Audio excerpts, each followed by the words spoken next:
Abad məhəllədə geniş parkinq yeri olan 5 mərtəbəli binada qanuni 2 otaqlı, 3 otağı düzəlmə bir mənzilin təqdimatına gəlmişəm. Mənzilimiz təmir olunub, təmirdən sonra yaşayış olmayıb. Keçən mənzilimizin təqdimatını, digər məlumatları da orada qeyd edim. Gördüyünüz bütün əşyalar hər biri yenidir və qiymətə daxildir. Burası mənzilin qonaq otağıdır və keçid edirik mənzilimizin mətbəxinə. Mətbəx mebeli quraşdırılıb, elektronikaların yeri saxlanılmışdır. Mənzilimizdə təmirdən sonra yaşayış olmayıb, istilik sistemi mərkəzidir. Binanın qazı, suyu, işığı daimidir.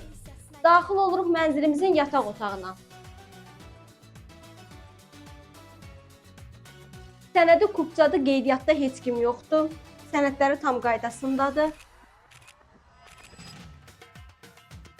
Burası geniş qapısıdır, keçiddə mənzilimizin hamam otağından sanitar qovşaq bir yerdə. Və sonda daxil oluruq mənzilin ikinci yataq otağına.